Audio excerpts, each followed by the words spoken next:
Welcome everybody to the Strategyzer webinar.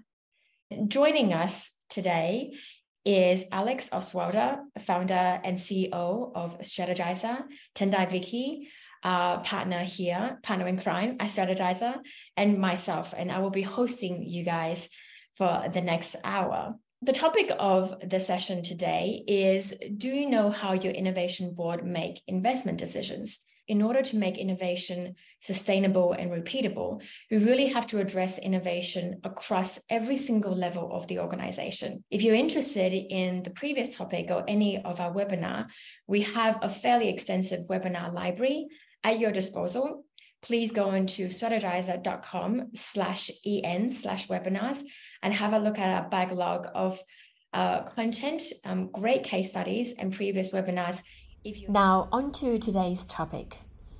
Alex firstly will take us through some of the key innovation metrics you should be using to make investment decisions and to benchmark your innovation projects. Then Tendai will take us through what it actually means to make evidence-based decisions so that you are systematically de-risking your innovation ideas. And lastly, why it is really important to kill innovation projects. How do you measure them and assess them so you are making those decisions based on evidence?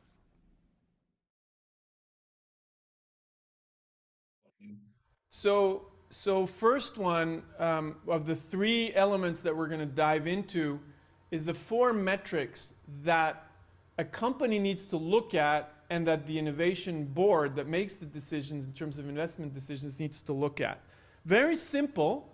And they map back to our Explore portfolio in the portfolio map. So we have two axes that we look at. Number one is the actual financial potential.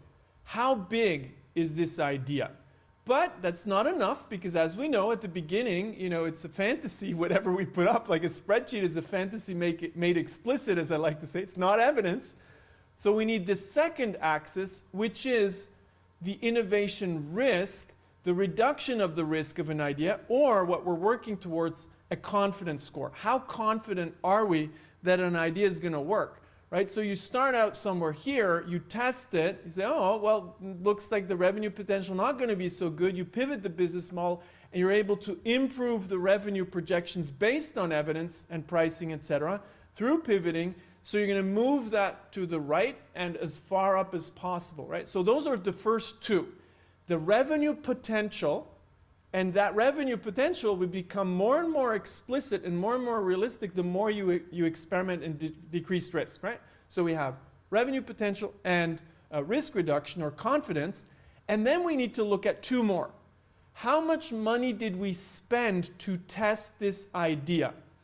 And that includes the time people are working on a project and the out-of-pocket cost of running the experiments, which could be building something, prototypes, but even before that, there's often, we do Facebook ads, LinkedIn ads, whatever. We make PDFs, documents, designs, and spread logos. Those are things that don't even require building. So that's the money we've spent to test. And the second one there, so the fourth overall, is how much time did we actually spend testing this idea? And I'm going to give you a silly anecdote before we go to a bit of an example. There's this company that had millions invested in a project, no evidence, right, before we came in, and been working on it for over a year.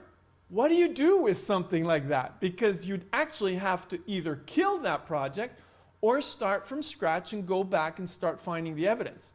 But that's obviously an extraordinary situation. But what you should never have is a project that you spend a ton of money on, a ton of time on, where there's no de-risking and only potential. That is not something that we should have. So if you look at how this looks in the real world, well, if we look at our Explore portfolio, you're going to have all these projects. You're going to place them in the portfolio map in terms of revenue potential and how much we de-risk them, right? So this one here, still very risky, even though the revenue potential looks great. This one, we de-risked it a lot, but right now the business model kind of sucks. There's not a lot of traction there, not a lot of money we can make. This one, of course, looks more interesting. But what we need to add to that to really make stronger decisions is to ask, how much money did we spend on each of these and how much time did we spend? Right? So if you start to add that, you have a better decision-making layer that you can work on. And naturally, things that are up here, doesn't always have to be the case, but you'll have spent more on it because you did some prototypes, you spent some more time, you went through 3 phases, so naturally, they would kind of end up there. So here we're looking at one that was not one cohort, but they were different in time. This one here is very problematic. You should actually kill it because the revenue potential doesn't look too bad, but we spend way too much time on it and we weren't able to de-risk it. So that comes back to what we said, right? Revenue potential, spreadsheets at the beginning, yes, but if the spreadsheet looks good and we didn't de-risk over 12 weeks or 18 months, we have to kill a project like that. Anything you want to add to that, Tendai? No, absolutely. And that's why the dimension of resources spent and time is really important, right? A lot of businesses tend to make decisions only based on the expected return. And that's not a really great way to actually make decisions. I think what's interesting is to also ask the audience, like, which one would they kill? Like, outside of project 1, which other one would they kill? For example, would they kill project 4 or project 2 or project 3, or would they keep investing in those? And that would be interesting to just see what people say there. And there's one more thing that came up here in the chat. Roger asks, Alex, you want numbers at the start, spreadsheets, evidence de-risking. So we're going to get to that. When I say I want numbers at the start, I didn't say I want evidence for those numbers at the start, right? So I just want us to have a spreadsheet, even if it's kind of fantasy, back of the napkin. I want the numbers. I do not require evidence for those numbers in the first couple of weeks because that's just not humanly possible. What I want, we'll get to that, is the needs. So it doesn't mean you need to prove everything at the beginning. That's not what we said, right? Numbers doesn't mean we need proven numbers. There's no chance in the first couple of weeks you get proven numbers.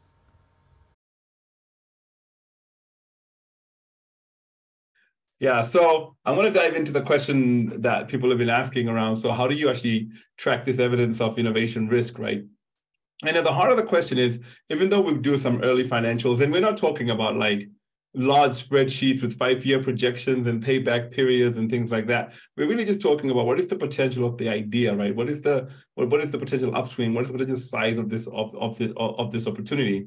So we try and keep that as simple as possible as well. But over time, we want people to be de-risking their idea, reducing the risk in their idea.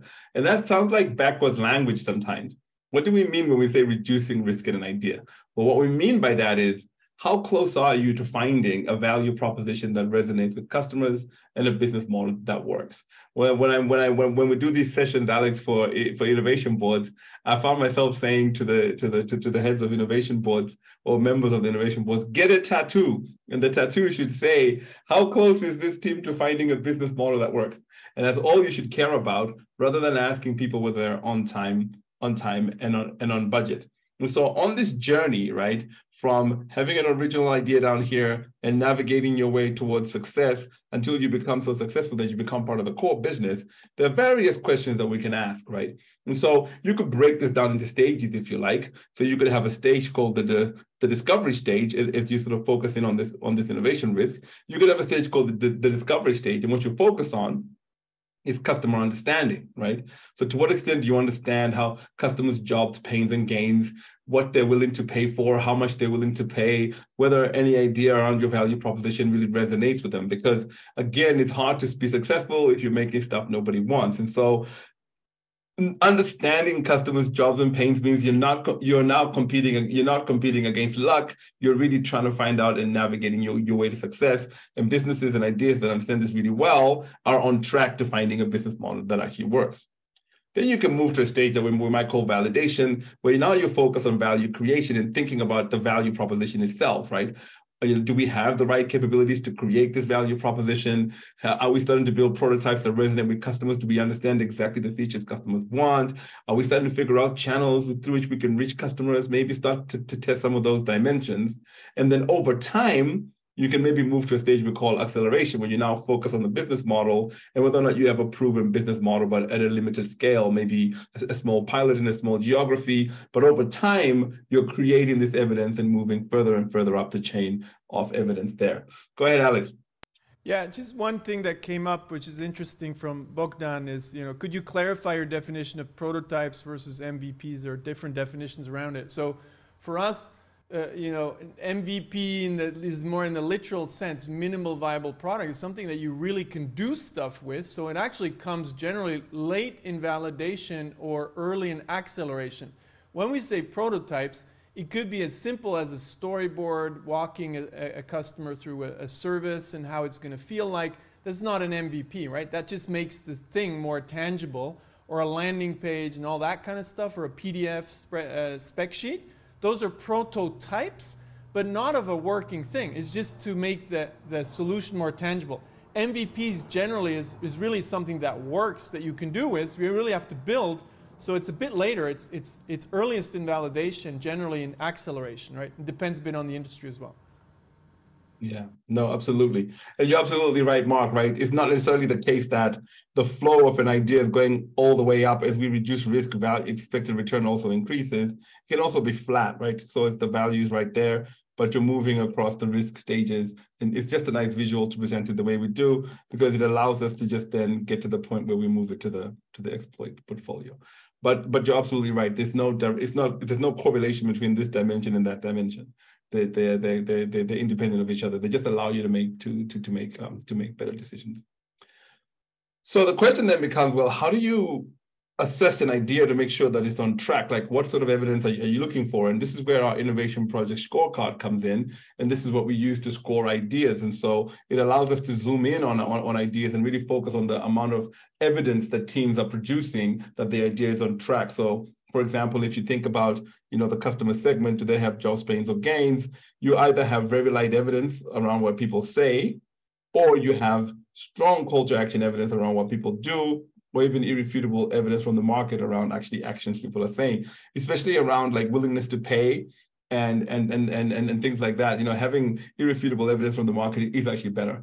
And I just want to tell you a quick story. When Alex and I first started designing this tool, our scoring went from weak to strong, and it was just like 0, 1, 2, 3, and people always scored themselves as strong. Like, nobody wanted to score themselves as weak. So we thought we need to really say what we mean when we say strong and weak, and we make this clear line in the middle that separates what people say and what people do. And the more you get people to actually do things, the stronger the evidence, because what people say and what people do does not necessarily correlate. And so that's what we really need to be tracking and evaluating as innovation boards. This evidence that we're getting, is it evidence around what people say, or is it evidence about what people will actually do? We know how much customers are willing to pay and how they will pay us. Again, is it because they say they would pay, or is it because we have a landing page that means that people are actually starting to give us their money early? And so we're actually measuring behavior. And so over time, you can start to sort of use this scorecard to score ideas and make decisions. And when on the scorecard, a lot of the scores are like towards the end here, you really have an idea that's ready to start moving into your exploit portfolio. Yeah, and the innovation scorecard, yes, Samuel, it's in the Invisible Company. And if you Google innovation project scorecard strategizer, you'll just come up with it's a free tool that you can download and use. Just one last thing to say before we move on to the quiz, and if Alex has other comments, is using the innovation project scorecard and these innovation stages is also a way to make investment decisions where you start with small bets that increase over time, but only on those ideas that are showing traction, right? Which takes us to the next section. One thing when you presented, right, the scorecard at different stages, the scorecard doesn't need to be complete, right? At the beginning, you'll actually only have completeness on the customer side, right? That's where it connects back to the questions. So while you have a spreadsheet is no evidence. So you show the spreadsheet to show the potential, the business potential, but the evidence for that will come in slowly, right? Maybe a little bit of willingness to pay in interviews, but real pricing experiments are going to happen, you know, earliest in phase 2. So the scorecard gradually gets more filled out. And I just also want to emphasize, people always ask, when do I know? Well, it's a gradual no. It's not like you turn the light on, oh, now it's clear, I'm going to scale. Like, no, it's a gradual, you'll know more and more and more and more over time. You'll actually never really know until it's a real business, but you'll gradually know more. So people need to remember, it's more like your glasses are getting sharper and sharper, or the spotlights are getting stronger and stronger. It's not a light switch on and off. That does not exist in innovation and entrepreneurship. That's a complete illusion around people who've never done it. Ask that question. When you've done it, you'll see it's a gradual, stronger light that will show you the path, but there's also conflicting data all the time, so you'll still have to make, you know, leaps to get there. But the evidence will start to show you the path. Yeah. And part of the work we do, by the way, is to make teams and leaders comfortable. So the team's comfortable with presenting an innovation project scorecard early where everything is low, but they have a path towards testing that they're asking for investment. And the leaders to go, okay, yeah, I'm happy to accept that this is not yet fully validated. Here's the initial phase of investment to go and do that validating. So it is really, and it's really a difficult conversation to have, but if it's not adopted, then you really don't get into world-class innovation practice. Learn. So last one is about killing. And when it comes to killing, we have this beautiful quote that Tendai got from Fred Wilson, which really shows that in any portfolio, well, guess what? Of all your projects, 1/3 is very likely to fail, extreme high probability. 1/3 is going to underperform. They're going to deliver some success, but not the success you really expect or need. And 1/3, roughly, is actually going to return the whole portfolio. So we need to keep that in mind. And in venture capital, they know that, so they invest that way. In businesses, we tend to think, well, if we invest, it needs to be a winner. But that then also means we don't have the right capital allocation. We need to remember that it's very similar to venture capital. We start with many ideas, little investment, and then many of those are not going to turn out well. And that's fine. After 12 weeks, we're going to discard those, right? So when you look at this kind of portfolio, what you really want is to say, we're going to start with a lot of teams. I put 10 to 50 here as a starting point. If you get a really big corporation, it should be more than like 200 teams over 1 to 3 years. And you give them little time, maybe 3 months, maybe a budget, maybe it's just their time, which obviously also costs money. And then after 12 weeks, you kill or successfully retire 50% of the projects. Not because you don't like the ideas, but because the teams weren't able to produce enough evidence. So that becomes less an opinion-based conversation, but if there's no evidence around customer jobs, pains and gains, easy. Even the teams will say there's nothing there, right? They couldn't pivot to a different segment and show evidence. So only 50% go on, so you take those teams, you probably give them more time and more budget because now they might make prototypes, which could be storyboards, which could actually be MVPs if you're in the digital space. You build some real stuff. That's why you need a little bit more time. The experiments run for longer. But again, you kill projects. We could argue that here we maybe bring the kill rate a little bit down because we already have more evidence. So better ideas, in terms of evidence went on. So maybe we only kill 30%. But again, that depends a bit. At the percentage should not be driven by the percentage. The percentage should be driven by the actual evidence. So it could be lower or higher depending on the quality of the evidence that the teams bring to the table in the scorecard. And then in the last phase, you're likely to kill, again, less in the early stages, but you do need to kill because now it's going to get resource intensive. Now you're going to start scaling. You're going to start investing in marketing. And you just won't have enough money to invest marketing money into a lot of ideas. So you have to really pick those with the best market potential and the best strategic fit. So at the end, you'll have few ideas that you're really going to bring to scale. So this funnel approach is incredibly important, and it should be driven by evidence. And this is what real capital allocation looks like. At the beginning, you invest in many ideas, small amounts of money. You're going to kill a lot of those projects to free up capital to invest in those that actually have evidence. So you're gradually going to invest like that. And you accept that you can't pick the winners. Because if venture capitalists can't pick the winners, and that's their job, guess what?